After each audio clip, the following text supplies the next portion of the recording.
युवती को घर में घुसकर गोली मारकर फरार हो गया था आरोपी। पुलिस ने 20,000 का घोषित किया था इनाम। पकड़ने बनाई गई थी 4 टीमें। रीवा शहर के चाणक्यपुरी में युवती को घर में घुसकर गोली मारकर फरार हुए आरोपी को पुलिस ने गिरफ्तार कर उसे न्यायालय में पेश किया, जहां उसे जेल भेजने की कार्रवाई की गई। बता दें कि आरोपी आदर्श पांडे युवती को गोली मारने के बाद से फरार हो गया था। पुलिस आरोपी की तलाश में घटना दिनांक से ही जुट गई थी।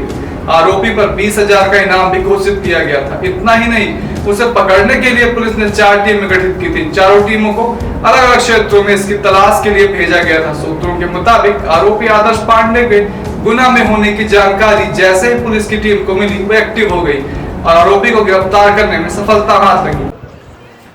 थाना सिविल लाइन के प्रभारी कमलेश साहू जी के पास एक सूचना आई कि SGMS में एक युवती जिसको किसी व्यक्ति ने अपने गोली मार दी है और उस गोली गर्दन में लगी हुई है। ये सूचना पर जो है TI साहब मौके पर पहुँचे वहाँ, और जब पता किया तो ये मालूम हुआ कि जो युवक है वो आदर्श पांडे हैं और चाणक्यपुरी कॉलोनी में रहते हैं और इनके ठीक करीब में ही उनका घर है आरोपी का। और आरोपी और जो युवती का परिवार है वो पूर्व परिचित हैं और उनके आपसी बड़े घनिष्ठ संबंध हैं। इनकी किसी आपसी बात को लेकर के और इस विवाद को लेकर के उसने जो है उनके दरवाजे खुलवाया और लड़की जब युवती ने दरवाज़ा खोला तो उसको गन शॉट फायर से एक चोट पहुंचाई जिसके गले में लगी।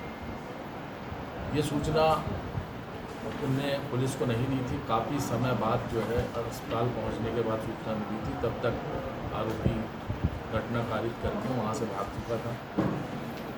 ये चीज़ माननीय IGP साहब और DG साहब रीवा क्षेत्र को बतलाई गई।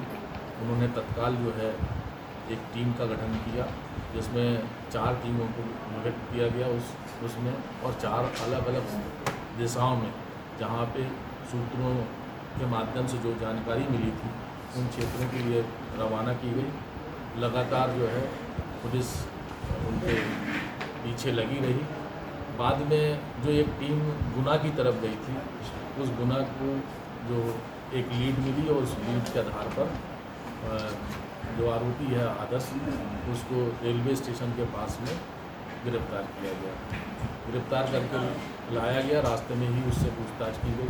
सघन पूछताछ पर उसने जिस पिस्टल से फायर किया था उसके बारे में जानकारी दी। यहाँ आने के बाद जो इन्वेस्टिगेशन टीम थी उसमें कमांड TI जितेंद्र नाथ शर्मा और सिविल लाइन TI और CSP रीतू, ये सब जा कर के उसके मेमोरेंडम के आधार पर जो जगह बताई थी उस जगह पे पिस्टल बरामद की। उससे एक कारतूस भी मिला है और उसको जब्त किया गया है। यह व्यक्ति पुराना इसका रिकॉर्ड भी है, करीब 9 मामले पुराने हैं, लेकिन 2019 के बाद इसने कोई घटना नहीं की है, इसलिए ये पुलिस की नज़र से गुप्त था। अब इसको गिरफ्तार किया गया है। इससे पूछताछ की जा रही है।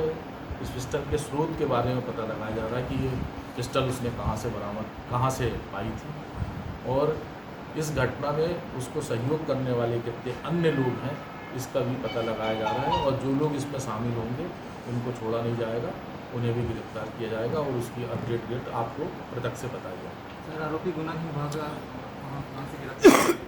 वो अपने आप को सुरक्षित महसूस करने के लिए वहाँ गुना की तरफ भागा था। वो जा रहा था कोटा की तरफ। कोटा में भी उसके मित्र हैं। ये इंदौर में पढ़ता था। इंदौर में भी एक टीम हमारी रवाना हो गई थी, वहाँ भी थी। और इनकी जितनी और नज़दीकी रिश्तेदारी है जहाँ पर ये संभावना थी कि ये पहुँच सकता है, हमारी टीम एडवांस में वहाँ पहुँच चुकी है। ये कोटा जाने वाले रास्ते में गुना से होकर के जाना था, ऐसी एक सूचना हमारे मुखबिर से मिली थी। उस आधार पर एक टीम जो है गुना रवाना थी और गुना जो है हमारे मुखबिर की सूचना पर सही पाई गई और हमारी टीम ने उसको धरना पहुँचा। सर, घटना दिनांक वाले दिन एक युवती का नाम और सामने आ रहा था जो स्कूटी लेके पहुंची थी उसकी। वो एक इन्वेस्टिगेशन का विषय है। इसमें हम इन्वेस्टिगेशन करेंगे, जो लोग संलग्न होंगे उसमें, सर, जिनका उसमें- अपराध में हिस्सा होगा उसके लिए। सर एक मिनट, क्या आप कहें कि जो इस अपराध में शामिल होंगे उनको भी आरोपी बनाया जाएगा? जांच चल रही है ना। उसमें सोनाली पांडे आरोपी की बहन स्कूटी घटनास्थल से लेके आई थी, आप उसको आरोपी नहीं, तो क्या? एक वहीं पे एक उदाहरण दे रहे हैं आपको मनगांव नहीं, में- उदाहरण की बात एक- नहीं, आपने प्रश्न कर लिया और जवाब सुनिए उसका।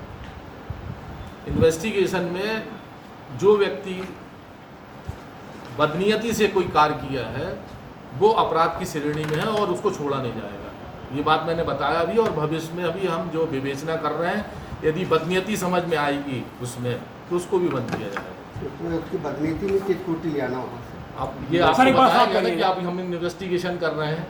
इन्वेस्टिगेशन में हमारे पास जो एविडेंस आएगा, यदि उसने घटना में शामिल होकर के सहयोग किया होगा तो अपराध की श्रेणी में है। फिर सर, हम रीवा अपराध में कई करेंगे। बार गोलीबारी घटना सामने आई है, पुलिस क्या वहां तक पहुंच पाई जहां से ये अवैध हथियार आ रहे हैं? ये उसी क्रम में एक काम है। ये हमने अभी बहुत सी चीज़ें कलेक्ट की हैं और इसीलिए मैंने आपको पहले बताया है कि हम स्रोत का पता लगा रहे हैं कि ये स्रोत कहाँ से है, ये लोगों को कहाँ से मिलता है और ये कौन बेच रहा है या ये कहाँ से लेके आते हैं, उन तक हम जाएंगे, उनको भी। हमारा सवाल एडिशनल साहब से है। मैं सवाल मेरा ये है कि